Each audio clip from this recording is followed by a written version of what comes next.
warahmatullahi wabarakatuh dan salam sejahtera. Dunia dilanda pandemik coronavirus atau COVID-19. Malaysia tidak terkecuali. Rakyat menderita terkesan akibat wabak ini. Ketika ini, frontliner atau barisan hadapan digerakkan untuk mengekang wabak ini dari terus merebak ke seluruh negara. 24 Jun 2020, sekolah dibuka semula secara berperingkat. Para guru kali ini menjadi frontliner yang baharu. Para guru kita, cikgu-cikgu di luar sana berhadapan dengan satu proses pengajaran dan pembelajaran normal baharu. Rata-rata mereka tertanya apakah kaedah pengajaran dan pembelajaran yang mereka boleh laksanakan bagi memastikan bahawa proses pembelajaran para pelajar kita, anak-anak murid kita di luar sana terus berjalan seperti biasa. Kementerian Pendidikan Malaysia terpanggil untuk membantu guru-guru ini agar mereka tidak keseorangan dalam menghadapi situasi yang serba baru ini. Justru itu, terdapat pelbagai inisiatif yang telah diwujudkan dan antaranya ialah yang diterajui oleh bahagian profesionalisme guru, iaitu perkongsian pengalaman pelaksanaan.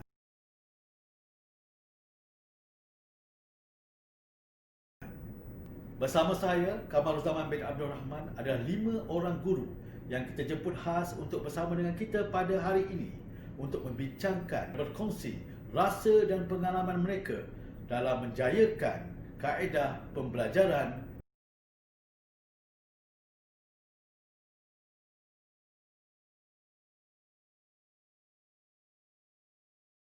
Hai, Assalamualaikum. Saya Cikgu Hairunisa binti Khalid, merupakan guru cemerlang kimia dan saya juga merupakan yang di-Pertua Majlis Guru Cemerlang Kuala Lumpur. Saya telah mengajar selama 12 tahun dalam mata pelajaran kimia. Saya mengajar di Maktab Tentera Diraja yang mana merupakan sekolah bandar yang terletak di Sungai Besi, Kuala Lumpur. MTD merupakan satu-satunya sekolah berasrama penuh premier bagi murid-murid tingkatan 4 dan 5 yang ditadbir oleh Kementerian Pertahanan Malaysia.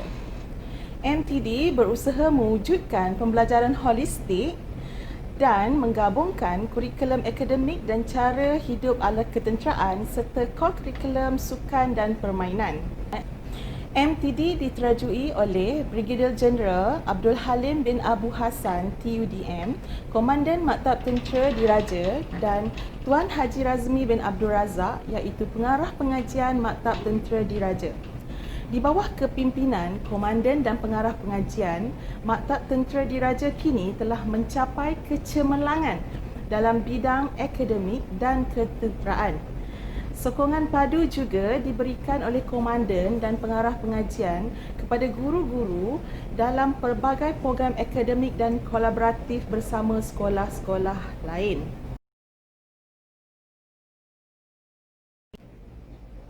Untuk strategi pembelajaran menggunakan Flipped Classroom, saya memilih topik 5, subjek tingkatan 5 iaitu bahan kimia untuk pengguna. Jom kita tengok bagaimana saya menjalankan proses Flipped Classroom bersama putra-putra Maktab Tentera Diraja. Dalam Flipped Classroom, saya menggunakan 5 langkah ini iaitu: pertama, murid-murid perlu bersedia untuk menonton slide PowerPoint iaitu bahan kimia untuk pengguna yang diberikan oleh guru di dalam salah satu platform pembelajaran iaitu Google Classroom pada 2 hari sebelum kelas PDPC online bermula. Kedua, selepas mengakses kandungan pembelajaran di rumah masing-masing, murid-murid diminta menyediakan tugasan yang diberikan oleh guru di dalam Google Classroom. Tugasan ini adalah dalam bentuk video berdurasi 3 minit ataupun poster digital. Murid-murid perlu menggunakan kreativiti masing-masing untuk menghasilkan tugasan ini. Selepas menyiapkan tugasan, murid-murid perlu memuat naik semula hasil kerja tadi di dalam Google Classroom masing-masing. Langkah ketiga, guru akan menyemak tugasan pelajar sebelum kelas bermula dan guru juga akan membuat catatan untuk menangani kekeliruan pelajar. Markah juga akan diberikan berdasarkan isi kandungan, ketepatan fakta dan kreativiti murid-murid dalam penghasilan video pelajar tersebut. Keempat, murid akan masuk ke kelas online guru menggunakan link Google Meet untuk menunjukkan dan membentangkan hasil tugasan masing-masing. Antara contoh video dan poster yang berjaya disiapkan oleh murid adalah seperti di paparan ini. Dalam video yang ditunjukkan, murid ini menggunakan pengetahuan sedia ada yang telah dipelajari sendiri dalam langkah 1 tadi. Dalam video yang ditunjukkan, murid ini menggunakan pengetahuan sedia ada yang dipelajari sendiri dalam langkah 1 dengan menggunakan bahan tambah makanan dan fungsinya dalam kehidupan seharian kita. Sama juga dengan poster yang dihasilkan ini. Dan yang terakhir, iaitu yang kelima, di dalam kelas online, guru sebagai moderator menilai hasil perbincangan dan menjawab persoalan yang ditimbulkan oleh murid-murid. Daripada tugasan yang diberikan, cikgu menilai hasil kerja murid dengan memberi markah kepada isi kandungan, ketepatan fakta dan kreativiti murid-murid. Seterusnya, guru juga menyemak ujian ringkas yang diberikan setelah selesai kelas online. Saya suka dengan Flip Classroom kerana dalam Flip Classroom ada banyak kelebihan. Pertama, Flip Classroom ini memberi peluang kepada pelajar-pelajar saya untuk berinteraksi dalam medium yang berbeza. Kedua, lebih banyak masa guru untuk berinteraksi dan berbincang dengan pelajar-pelajar. Ketiga, guru dapat menyesuaikan diri dengan pelbagai gaya pembelajaran. Keempat, pelajar dapat membuat refleksi tentang pembelajaran mereka dan mengatur senarai apa yang mengelirukan mereka. Dan yang kelima, yang terakhir, bahan-bahan pembelajaran boleh diperbagaikan dalam pelbagai format. Antara cabaran dalam pengajaran menggunakan Flip Classroom ini ialah, pertama, tidak semua murid mempunyai akses kepada komputer di rumah dan di luar sekolah. Kesian murid-murid. Jadi, yang kedua, tidak semua murid akan melibatkan diri dalam perbincangan. Murid yang aktif akan terus memberi dan melontarkan idea-idea. Manakala murid yang pasif akan sentiasa diam dan tidak akan melakukan apa-apa. Yang ketiga, cabarannya adalah tugasan yang diberikan oleh guru memerlukan pantauan yang berkesan daripada guru. Sekian sahaja daripada saya, Cikgu Hairunisa binti Khalid. Saya ucapkan selamat maju jaya kepada pelajar-pelajar di luar sana dan jumpa lagi. Bye.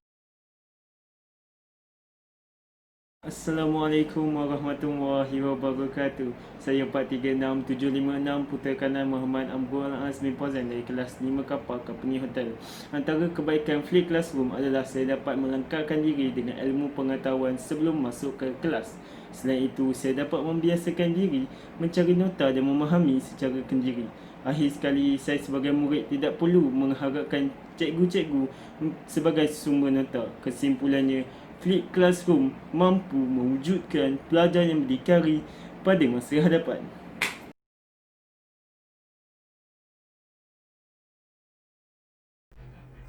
Salam sejahtera. Saya Cikgu Wong Choi Wan, Guru Cemerlang Kimia dari SMK Buntung, Ipoh Perak. Apabila sebut tentang kacang putih, itulah lokasi sekolah saya. Sekolah saya terletak di kawasan perumahan yang berdekatan dengan perindustrian menghasilkan kacang putih. Saya berasa syukur kerana ditempatkan di sebuah sekolah di bawah kepimpinan Encik Rajendran Naidu, anak lelaki Kanaya. Sebab selama saya mengajar di sekolah ini, Encik Rajendran Naidu memang memberi sokongan 100% terhadap segala aktiviti PDPC yang telah saya jalankan. Sebenarnya, saya telah menggunakan kaedah ini selama sejak 6 tahun yang lepas. Dan pada hari ini, saya ingin kongsikan sesi PDP saya, iaitu tentang satu pendekatan yang saya selalu gunakan, iaitu reflective flip and hands-on classroom. Kenapa saya gabungkan ketiga-tiga ini? Sekarang saya akan menjelaskan sebab-sebabnya. Pertama, classroom saya dibahagikan kepada 6 fasa. Fasa di luar bilik darjah dan juga di dalam bilik darjah. Apa yang dilakukan sebelum masuk kelas? Saya akan hantar satu pautan kepada pelajar saya melalui WhatsApp supaya pelajar saya dapat mengisi borang yang saya telah bangunkan yang dikenal sebagai My Understanding e-checklist. Apakah gunanya Understanding e-checklist ini? Ini adalah sebenarnya untuk mengesan kesediaan murid saya untuk mengikuti pembelajaran yang seterusnya. Selain itu, melalui e-checklist ini, saya juga dapat mengenal pasti kelemahan dan kekuatan murid-murid saya. Dan apakah yang saya buat selepas itu? Saya akan tengok, menganalisis setiap jawapan yang diberi oleh pelajar saya dalam e-checklist. Sebenarnya apa yang diisi dalam e-checklist itu? Pertama, yang pentingnya nama pelajar saya.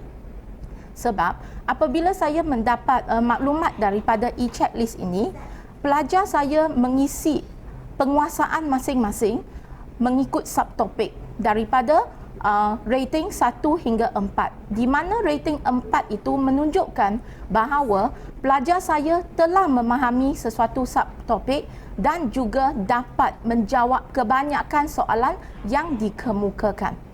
Dan selepas itu, satu video akan dihantar kepada pelajar melalui pautan dengan menggunakan WhatsApp sebagai cara pelajar saya untuk akses. Dan pelajar saya akan menonton video itu, dan selalunya video ini adalah tentang konsep-konsep abstrak.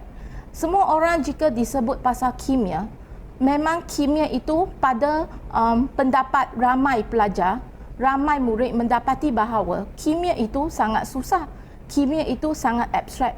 Padahal kimia itu senang. Maka dengan menggunakan video, pelajar saya belajar tentang konsep-konsep abstrak. Dan bukan menonton video yang saya hantar sahaja, tetapi murid saya amat menyayangi cikgu, iaitu saya. Pelajar saya akan mencari maklumat tambahan supaya mereka lebih bersedia untuk mengikuti kelas yang seterusnya. Sebenarnya, untuk fasa 1 iaitu pengisian e-checklist dan fasa 2 iaitu menonton video adalah saling bertukar. Pelajar boleh memilih sama ada mereka ingin menonton video dahulu ataupun mengisi checklist dahulu. Sebab sahaja sampai di makmal ataupun di bilik darjah, maka pelajar saya akan menduduki satu ujian ringkas yang saya berikan kepada pelajar dengan menggunakan soalan struktur, dengan menggunakan soalan klon SPM. Apakah kerja sebagai seorang guru pada masa ini? Kerja saya jalan-jalan.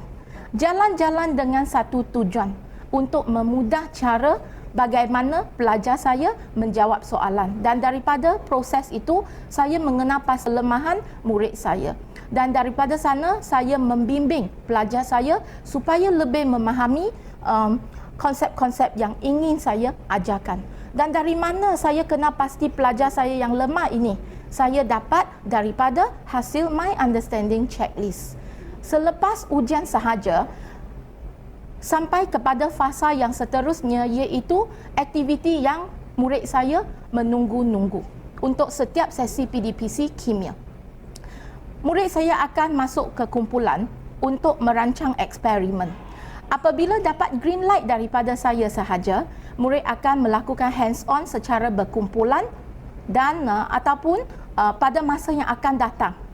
Pelajar boleh menjalankan aktiviti ini secara individu dan di sini murid akan mengaplikasikan ilmu-ilmu yang telah diperoleh.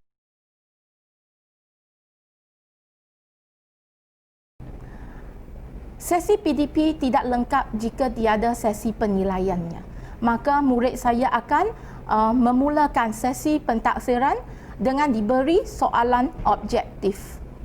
Dan murid diberi masa yang secukupnya untuk menjawab dan seterusnya murid akan saling bertukar kertas soalan untuk menyemak jawapan masing-masing. Dengan ini, saya akan dapat immediate response tentang pemahaman murid dan penguasaan murid saya untuk sesi PDPC yang tertentu. Balik ke rumah saja, saya beri satu tugas lagi, iaitu murid saya perlu mengisi borang Google Form yang telah saya bangunkan yang saya namakannya sebagai e-reflection. Apakah gunanya e-reflection ini?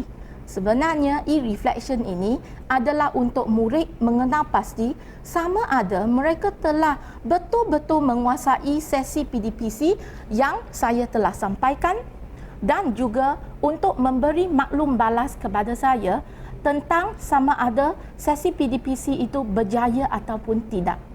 Daripada e-reflection ini, pelajar saya juga memberitahu saya tentang kecenderungan murid-murid terhadap sesi PDPC. Dan untuk makluman, jika tuan-tuan puan-puan ada dengar secara jelas tadi, apa yang saya buat ini sebenarnya saling berkait dengan SPM. Apabila pelajar diberi soalan penilaian dalam bentuk objektif, maka pelajar telah dinilai untuk menjawab soalan kertas 1.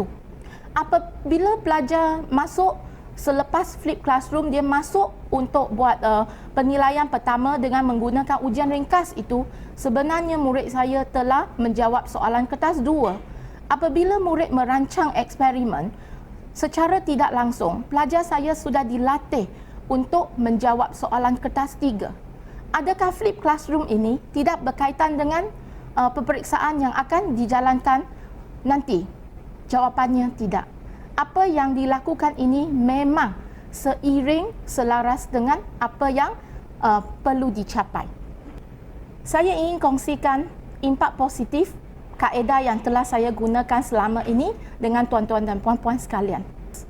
Selama saya mengajar, murid saya berjaya mendapat peratus kelulusan 100% dalam kimia. Dan antara kumpulan pelajar yang saya pegang ini, lebih kurang 40% pelajar saya akan mencapai grade A dalam kimia. Ini semuanya daripada hasil kerja murid saya yang amat rajin dalam menjalani flip classroom.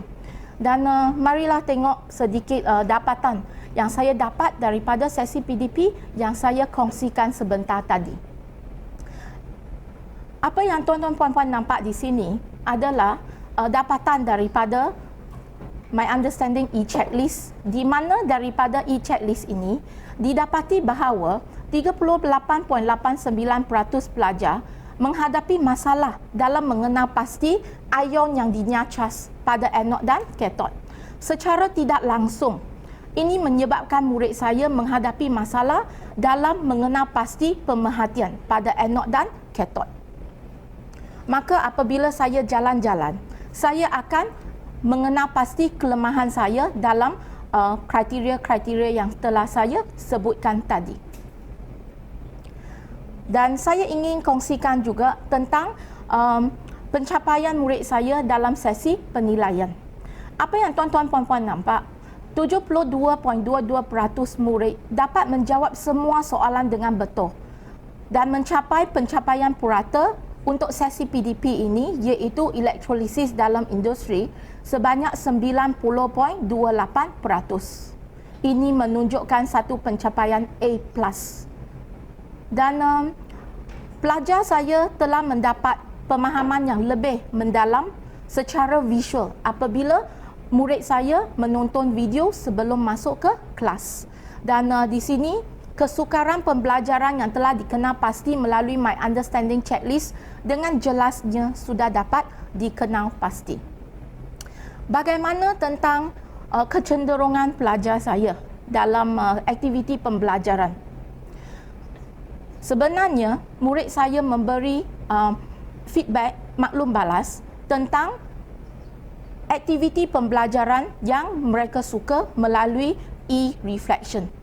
Di mana pelajar saya, murid saya, 28% murid saya, mereka suka aktiviti didik hibur, iaitu hands-on. Daripada e-reflection yang telah murid saya jawab, didapati bahawa 28% murid saya lebih cenderung untuk aktiviti PC yang pelbagai jenis, iaitu gabungan yang telah saya sebutkan tadi, reflektif, flip and hands-on. Dan apa yang tuan-tuan puan-puan nampak, 39% murid saya memang cenderung terhadap aktiviti hands-on. Terjawablah kenapa saya gabungkan ketiga-tiga elemen ini dalam satu sesi PDP. Dan lebih daripada 50% murid saya menganggap bahawa PDP ini adalah satu sesi PDP 5 bintang. Dan untuk makluman, ini bukan kali pertama saya dapat rating yang begitu tinggi. Terima kasih murid-murid saya. Jika ditanya tentang sama ada saya menghadapi cabaran dan kekangan semasa melaksanakan kaedah ini, jawapannya ya. Setiap perkara yang kita lakukan memang akan menghadapi masalah. Tetapi yang penting, bagaimana saya menyelesaikan masalah ini. Masalah utama yang saya hadapi adalah ada murid yang tidak ada gadget di rumah untuk menonton video. Ataupun ada murid yang tiada data untuk menonton video. Maka, murid ini akan datang melaporkan kepada saya sebelum kelas bermula. Murid ini akan membuat temu janji dengan saya dan saya akan membenarkan murid ini untuk menonton di makmal kimia. Saya berasa syukur kerana di sekolah saya semua makmal dilengkapi dengan internet dan boleh diakses dengan senang sekali. Dan ada kalanya jika tidak berkesempatan ke makmal, murid akan menonton video ini dengan menggunakan handphone cikgu. Untuk pelajar yang tidak datang untuk berjumpa dengan cikgu untuk melaporkan masalah tentang gadget, apakah yang mereka buat? Murid saya akan membaca bahan dari buku teks ataupun buku rujukan ataupun cetakan elektronik yang lain sebelum sesi PDP dijalankan. Jika ditanya tentang adakah murid saya yang tidak mengikut apabila saya memberi arahan, jawapannya ya. Mesti ada pelajar yang tidak mengikut sebab pelajar saya pun menghadapi kekangan masing-masing. Tetapi perkara ini berlaku sekali sahaja. Buat kali pertama, murid tidak menonton video dan masuk ke kelas. Dan apabila pelajar diberi soalan untuk dijawab, maka di sana murid yang tidak menonton video itu tidak dapat menjawab. Dan daripada saat itu, murid saya mengetahui bahawa menonton video ataupun membaca bahan yang saya berikan sebelum masuk ke kelas itu adalah satu elemen yang sangat penting dalam flip classroom ini. Maka selepas itu semua murid saya akan ikut arahan yang telah diberikan. Terima kasih kerana memberi peluang untuk perkongsian pada kali ini. Dan semoga SMK Buntung terus berjaya, terus cemerlang. Terima kasih. Hi everyone, I'm Elvin Abraham and today I would like to talk about a method called flipped classroom. This method is used by my chemistry teacher Pon Wong. By using this method, I've got a better understanding of what I've learned in that lesson. Following that, we will also fill in a checklist. It tested my knowledge on what we have learned in that topic. In conclusion, the flipped classroom method is really helpful and interesting.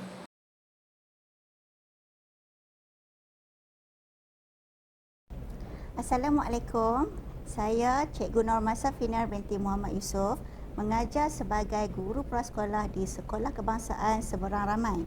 Lokasi sekolah saya adalah di sekitar Bendang. Sekolah Kebangsaan Seberang Ramai diterajui oleh guru besar saya iaitu Cikgu Zubir bin Ghazali. Sekolah Kebangsaan Seberang Ramai ini adalah sekolah amanah TSP 2.0 dengan tagline One Team, One Dream. Kelas prasekolah di Sekolah Kebangsaan Seberang Ramai mempunyai 3 kelas, iaitu Pra Al-Farabi, Pra Al-Marwadi dan Pra Al-Biruni. Saya adalah guru prasekolah Al-Farabi. Guru di kelas prasekolah adalah 3 orang, iaitu Cikgu Nur Aida, Cikgu Nur Masafina dan Cikgu Anita Filzah. Murid kelas prasekolah Al-Farabi mempunyai 75 orang murid sahaja. Sekolah Kebangsaan Seberang Ramai adalah Sekolah Amanah Jamalulai yang diterajui oleh pegawai DPED kami, iaitu Madam Cassandra Poo. Sekolah ini telah dijalankan selama 3 tahun, bermula dari tahun 2019, 2020 dan 2021. Flipped classroom di prasekolah adalah berbeza dengan murid aliran perdana di sekolah rendah ataupun sekolah menengah. Murid-murid prasekolah ini dilatih untuk berdikari kerana semuanya berdasarkan pembelajaran yang berfokuskan murid. Oleh itu, guru haruslah bijak merancang apa yang hendak diajar kepada murid prasekolah. Flipped classroom prasekolah ini adalah berdasarkan kepada outcome dan hands-on. Jadi, apabila guru mencipta ataupun membina dengan murid-murid akan belajar di peringkat prasekolah melalui satu proses, iaitu di mana murid dan ibu bapa dia saling berkait rapat. Jadi, guru perlu merancang dengan membincang tentang aktiviti yang akan dilakukan bersama-sama dengan ibu bapa. Kami mempunyai satu platform, iaitu buku memo ataupun aplikasi WhatsApp. Dari situ apa yang hendak disampaikan cepat dan mudah. Dan di situ juga ada langkah-langkah yang akan diikut oleh ibu bapa ketika hendak mengajar anak-anak di rumah. Oleh yang demikian, murid akan lebih belajar dengan aktif dan bermakna. Sebagai contoh, saya akan mengajar tentang aktiviti masak. Jadi, murid prasekolah ni telah mempunyai kesediaan untuk belajar. Jadi, apabila saya bersoal jawab atau menemu bual murid-murid prasekolah, murid prasekolah ni sendiri akan menceritakan kepada saya apa itu makanan kegemaran, apa yang dimasak di rumah, apa yang pernah dimakan. Semasa di rumah, ibu bapa perlu membimbing anak-anak mereka kerana mereka akan belajar bersama ibu bapa. Sebenarnya daripada di rumah, murid ni lebih fokus sebab bila belajar bersama ibu bapa di rumah, kalau nak ikutkan tentang masakan ni, kita kata sebenarnya susah, tapi murid prasekolah ni kesediaan belajar tu tinggi. Jadi apa yang hendak belajar akan dicapai. Contohnya, ibu bapa semasa di rumah, ibu bapa perlu merakam gambar dan video kepada saya kerana daripada video itu murid-murid nanti akan bercerita kembali kepada rakan-rakan ketika mereka berada di sekolah. Murid-murid prasekolah ini, bila kita hendak menemu bual mereka ni menimbulkan rasa ingin tahu yang tinggi. Jadi seronok apabila berbual dengan mereka. Mereka ini akan berlumba-lumba untuk mengangkat tangan, untuk bersoal jawab. Jadi dari segi situ kita dapat jawapan-jawapan yang ada yang hebat, aras tinggi dan aras sederhana. Okay, proses yang pertama, ibu bapa perlu membimbing anak-anak memasak, iaitu jejari ayam rangup. Jadi anak-anak perlu sendiri melakukan dengan bimbingan ibu bapa. Jadi ibu bapa tu perlu menjadi moderator lah kepada anak-anak. Kerana memasak ini adalah suatu yang hebat yang kita tak dijangka anak-anak prasekolah boleh melakukan. Okey, langkah pertama, anak-anak perlu mengisar tepung menggunakan pengisar sehingga hancur. Lepas tu mereka diajar untuk meletakkan ayam yang dikisar itu ke dalam mangkuk. Selepas itu mereka perlu mengambil tepung yang telah digaul dengan sempurna ke dalam ayam tersebut. Selepas itu, murid prasekolah akan menggaul ayam itu bersama tepung dan telur. Mereka akan bergaul sampailah sebati. Jadi murid itu akan lihat sendiri isi ayam itu, dan mereka boleh memegang. Dari situ murid prasekolah ni dapat menggunakan psikomotor halus. Selepas itu dah siap semua gaul, dah sebati, jejari ayam rangup tu berbola. 1 berbola, 2 berbola, 3 berbola dan seterusnya. Okey, setelah siap berbola jejari ayam rangup itu, jadi ibu bapa perlu membimbing anak-anak untuk memasak di dapur. Jadi kita sedia maklum, kita menggunakan api. Jadi di situ kita kena ada langkah-langkah keselamatan yang tinggilah, kerana murid prasekolah ni dia tak tahu apa itu bahaya. Jadi ibu bapa mesti ada sehingga proses memasak itu lancar dan siaplah. Setelah siap dimasak jejari ayam rangup tu, jadi anak-anak boleh mengambil stik kayu tu, boleh cucuklah ke dalam jejari ayam rangup tu. Jadi kita nampak di situ murid prasekolah ni sangat seronok, sangat berasa ingin tahu. Keberhasilan Flip Classroom di kelas prasekolah ini adalah saya dapat lihat murid itu dapat menghasilkan satu produk. Maknanya satu produk yang mereka rasa puas, mereka rasa seronok dan mereka boleh menceritakan kembali kepada rakan-rakan nanti di kelas. Saya juga akan buat kembali aktiviti masak yang di rumah bersama ibu bapa itu di sekolah. Maknanya proses tu berjalan dengan smooth, lancar, dan murid prasekolah ni akan menjadi lebih bersifat rasa ingin tahu. Hasil kerja tersebut akan dinilai oleh pentaksiran prasekolah. Pentaksiran prasekolah ini adalah penting kerana kita hendak nilai keupayaan murid-murid prasekolah untuk memastikan mereka mencapai kemahiran yang diperolehi semasa aktiviti. Jadi guru perlu bijaklah platform mana yang nak guna. Iaitu kita boleh guna skala kadar, skala semak, rekod anekdot, ataupun ada lagi rentetan peristiwa, semua tu boleh direkodkan ke dalam platform pentaksiran tersebut. Okay, cabaran semasa Flip Classroom ni saya dapat lihat iaitu pelibatan ibu bapa. Sebab kelas Flip Classroom prasekolah ni amat mementingkan pelibatan ibu bapa. Jika ibu bapa tidak involve dalam aktiviti murid, jadi aktiviti tidak dapat dilakukan. Jadi setengah ibu bapa ada yang memberi perhatian penuh dan setengah ibu bapa yang lain tidak beri kerjasama kepada guru maupun anak-anak itu sendiri. Saya dapat rasakan pelibatan ibu bapa ini sebenarnya lebih kepada kekangan masa, kerana kekangan masa ni ibu bapa banyak yang bekerja, banyak ibu bapa yang melakukan aktiviti-aktiviti di luar ke.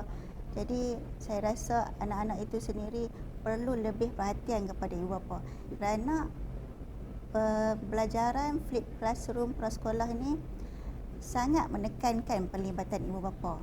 Kerana tanpa ibu bapa, guru tidak boleh membuat aktiviti yang lain. Jadi murid-murid itu akan ketinggalan.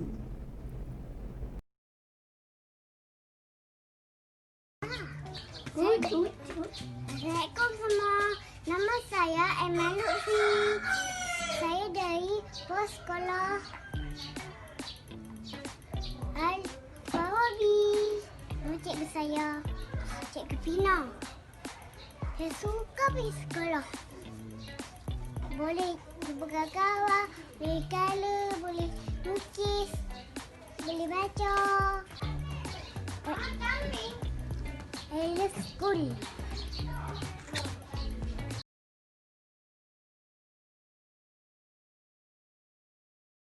Assalamualaikum warahmatullahi wabarakatuh dan salam sejahtera. Salam JPM Melaka, pendidikan berkualiti, insan terdidik, negara sejahtera. Apa khabar cikgu-cikgu? Semoga cikgu-cikgu semua sihat dan ceria selalu. Saya Cikgu Nur Azmidi bin Ismail, merupakan guru inovatif pendidikan khas di Sekolah Kebangsaan Bukit Beruang, Melaka. Di sekolah saya merupakan sekolah TS25 kohort yang kelima di bawah pimpinan guru besar Puan Zaitun binti Zainal. Jadi cikgu-cikgu semua, saya akan memperkenalkan apa itu Flip Classroom kepada cikgu-cikgu. Sebenarnya cikgu-cikgu, kalau kita sebut pasal Flip Classroom cikgu, ia merupakan satu pembelajaran yang menggunakan video secara online, yang mana murid-murid ni akan lebih bersedia mempelajari konten pembelajaran kita pada esok hari sebelum memulakan kelas. Jadi cikgu-cikgu, video yang saya gunakan dalam Flip Classroom saya cikgu, iaitu video Powtoon. Saya percaya cikgu-cikgu ramai yang sudah menggunakan video Powtoon. Cikgu, apa kelebihan video Powtoon cikgu berbanding dengan video-video yang berada di YouTube? Kalau kita lihat cikgu, video Powtoon ni banyak kelebihan yang mana cikgu, kita boleh modifikasi video PDP kita berdasarkan konten pembelajaran kita 100% dengan menggunakan grafik, image, teks dan juga suara kita sendiri cikgu, yang mana image tu sendiri kita menggunakan gambar kartun. Saya murid-murid, terutamanya murid pendidikan khas saya dan juga murid-murid di luar sana, pasti seronok melihat video PDPC yang melibatkan penggunaan kartun, lebih-lebih lagi dengan menggunakan suara kita cikgu. Jadi cikgu-cikgu, kelebihan video Powtoon ni cikgu, kalau kita lihat dalam Flip Classroom, kita akan menggunakan grup WhatsApp cikgu. Kita create satu grup WhatsApp dengan ibu bapa. Kemudian tu cikgu, kita akan beri tugasan melalui grup WhatsApp tersebut dan kita hantar kepada ibu bapa video kita melalui grup WhatsApp. Jadi cikgu-cikgu, kalau kita lihat langkah pertama, cikgu mesti buat grup WhatsApp cikgu.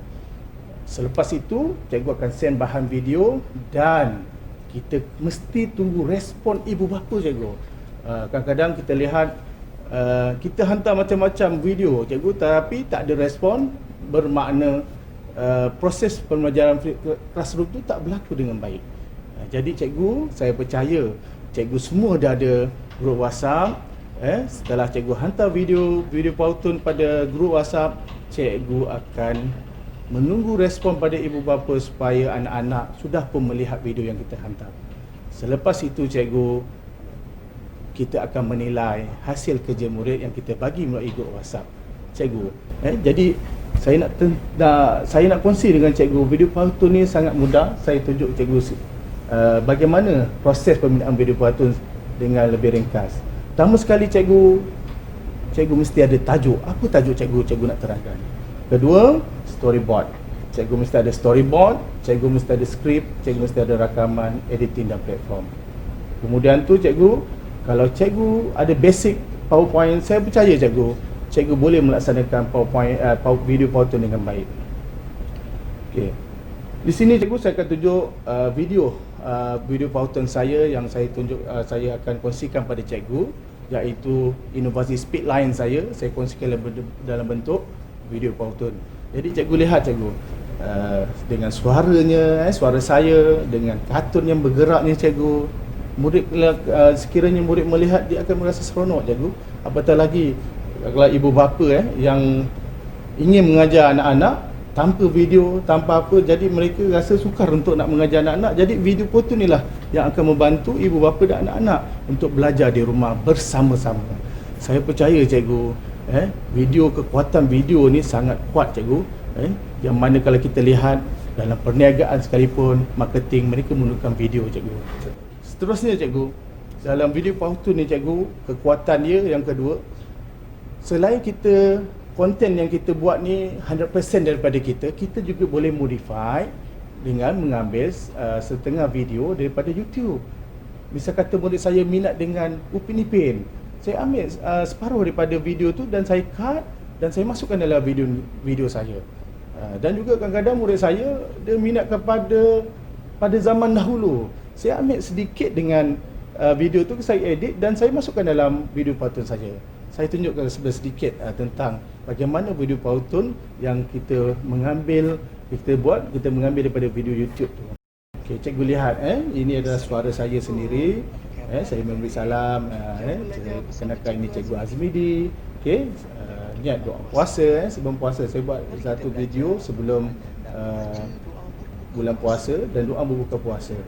Okay. Jadi elemen-elemen seperti cikgu tengok, cikgu lihat Upin Ipin. Jadi murid kalau tengok ada seronok cikgu. Dia seronok belajar dengan menggunakan video PowerPoint.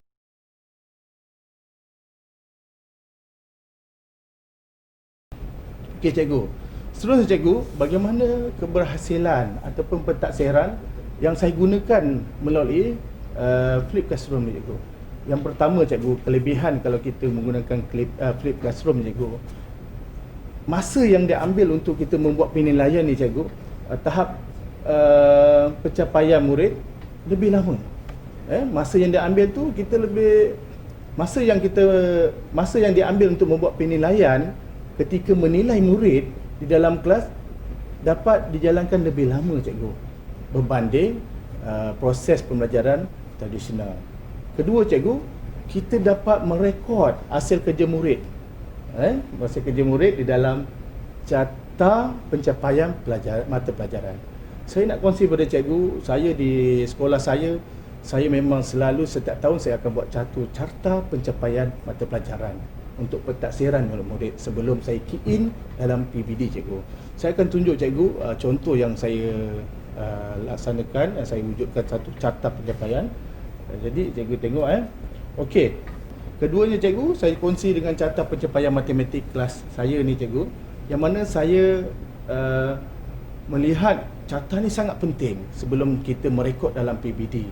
Yang mana saya akan buat per minggu. Kalau cikgu lihat contoh yang saya kongsikan ni, okey, murid dinilai mulai 5 tahap, TP1, TP2, TP3 sederhana, TP4 baik dan TP5 sangat baik. Jadi mereka dinilai semasa proses pembelajaran berlaku. Habis je kelas ataupun semasa kelas, kita lihat murid belajar, kemudian tu kita rekod. Kalau murid kuasai, kita tulis TP5, TP4. Jadi ini penting cikgu, kemudian kita simpan. Andai katalah ibu bapa datang, pegawai-pegawai pemantau datang, so kita dah ada satu evidence untuk ditunjukkan kepada mereka. Selain itu juga kita dapat tunjuk kepada murid yang mana tahap mereka dah kuasai topik tu ke belum. Penting cikgu carta pencapaian ni. Jadi saya cadang kepada cikgu, buatlah carta pencapaian cikgu, kerana ia akan membantu cikgu menilai sejauh mana tahap pencapaian murid.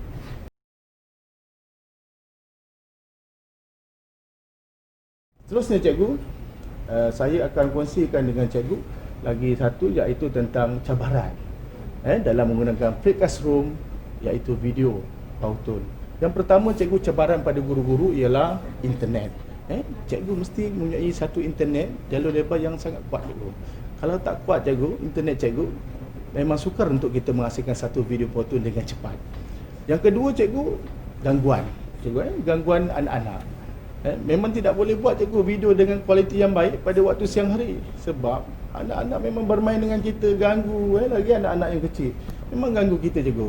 Jadi masa yang sesuai kita buat adalah tengah malam, anak-anak dah tidur cikgu, tengah malam barulah kita dapat buat video yang baik.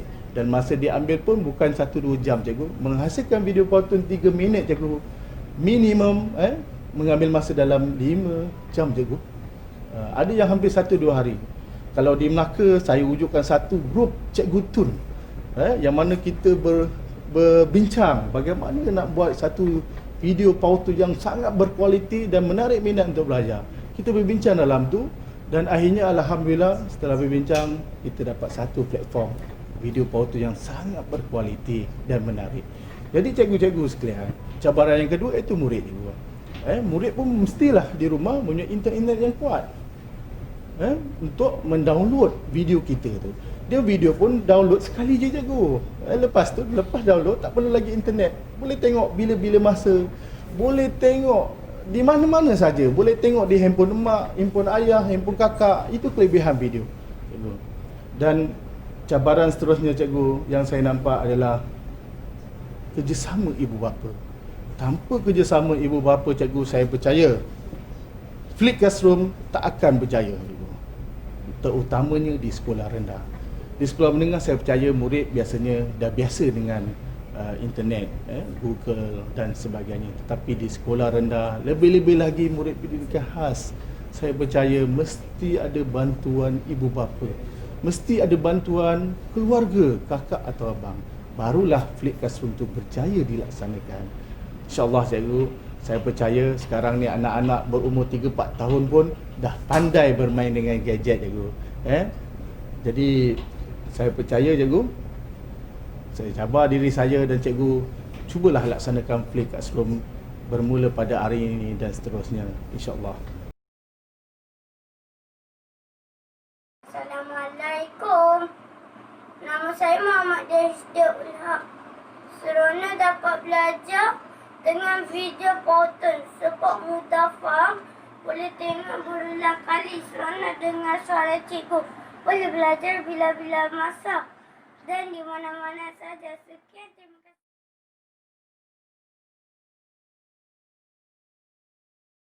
Okey, terima kasih. Salam sejahtera semua. Saya Cikgu Hazirah. Dah berpengalaman mengajar matematik tambahan selama 10 tahun. Terkini saya berkhidmat di SMKA Syekh Haji Muhammad Said Seremban. Pengetua sekolah ini sekarang ialah Puan Hajah Nuri binti Abdul Haq. Sekolah saya agak terkenal di kalangan SMKA seluruh Malaysia kerana sentiasa berada di top 10 dalam keputusan SPM. Baik, sekolah saya dikenali dengan nama SMKA Syams. Sekolah ini adalah sekolah asrama harian, bermakna terdapat 55% murid yang tinggal di asrama dan 45% murid tak tinggal di asrama. Maksudnya dia tinggal di rumah dan ulang-alik. Jadi cabaran kita agak berbezalah dengan sekolah asrama penuh dan sekolah harian biasa.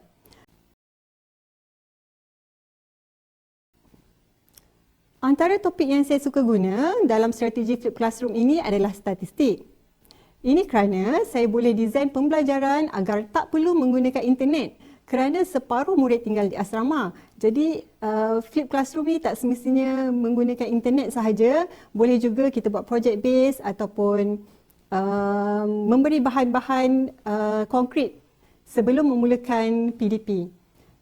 Terdapat 3 fasa, iaitu fasa pertama saya akan minta murid-murid mengumpul real data. Contohnya kalau murid asrama ni kita boleh ambil saiz kasut ataupun ketinggian ahli-ahli dom, markah ujian rakan sekelas, ataupun kalau yang duduk rumah tu kita boleh ambil data berapa minit iklan ditayangkan pada satu-satu masa, ataupun boleh juga mereka dapatkan bilangan anak yang tinggal di kawasan perumahan dia.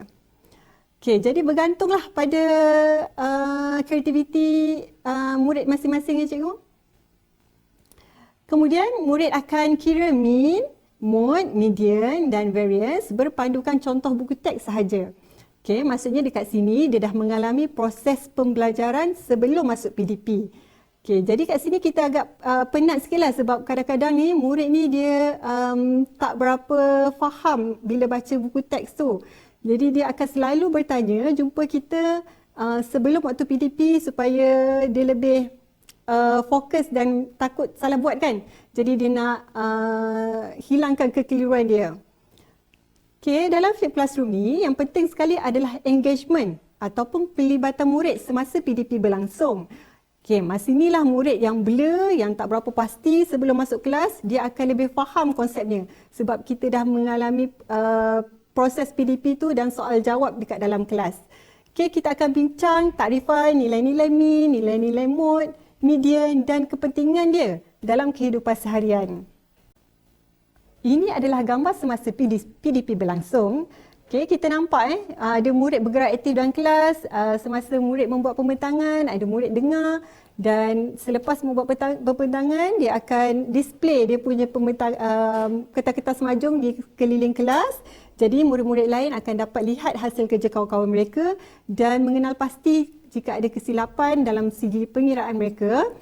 Okay, selepas PDP, murid akan membuat pengukuhan dengan mengira mean, mode, median dan variance menggunakan data sedia ada. Maksudnya data yang daripada buku teks atau dalam modul. Ini adalah contoh-contoh poster yang telah dihasilkan oleh murid-murid saya.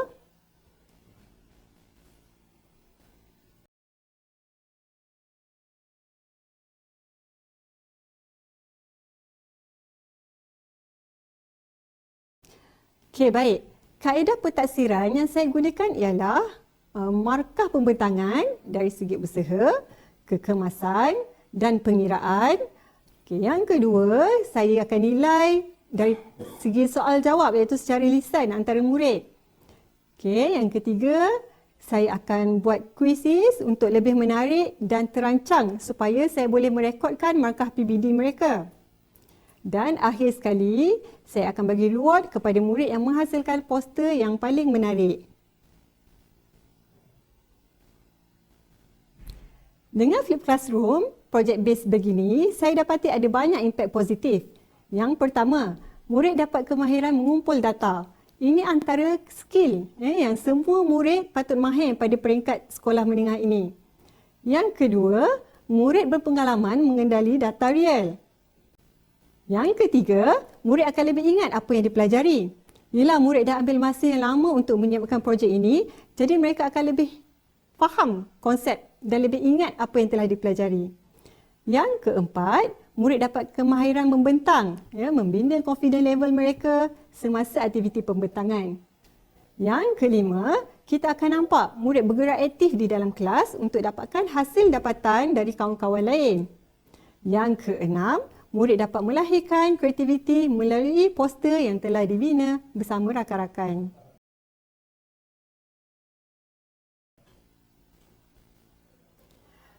Untuk Flip Classroom project base begini, saya dapati cabarannya terdapat murid yang kurang minat untuk teroka atau belajar sendiri. Di mana-mana pun cikgu, kita mesti dapat ada segelintir murid yang sambil lewa begini. Jadi cikgu kena sentiasa update progres murid. Sentiasa bertanya dalam kelas, dah sampai mana, dah kumpul data ke, dah ada tajuk ke belum. Jadi kalau tak ada tu kita kena offer membantu mereka, bagi cadangan apa nak buat supaya murid-murid ni semua ni memang involve dalam Flip Classroom kita. Selain itu, kadang-kadang murid tak berapa faham apa yang perlu dibuat. Jadi dia akan rajin tanya cikgu di luar waktu PDP. So masa ni cikgu kena rajin layan sikit lah mereka ni. Masa yang diambil untuk mencapai hasil pembelajaran yang optimum bergantung sepenuhnya pada kesediaan murid. Flip Classroom ni tak akan jadi kalau tak dapat kerjasama dari murid. Di kesempatan ini, saya ingin kongsikan satu lagi Flip Classroom iaitu satu aplikasi yang saya bina untuk pembelajaran kendiri murid-murid. Kelebihannya, murid-murid dapat belajar sendiri mengikut pace masing-masing. Mari kita lihat aplikasi ini.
Selepas belajar, melalui apps ni, murid akan membuat aktiviti permainan dalam kelas seperti Tarsia. Okey, dan selepas waktu PDP, murid akan menghasilkan folio berkenaan topik ini. Itu sahaja perkongsian dari saya. Maaf atas segala kekurangan. Diharapkan cikgu-cikgu dapat sesuatu dan mengamalkan Flip Classroom seperti ini. Assalamualaikum, saya Aisyah Husna binti Hanafi dari SMK Syah Jumaat Said.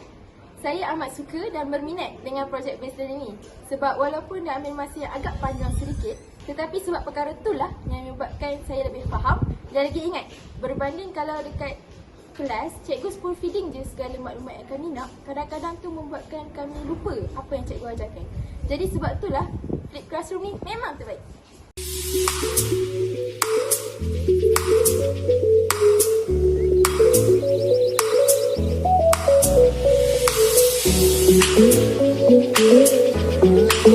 Thank you.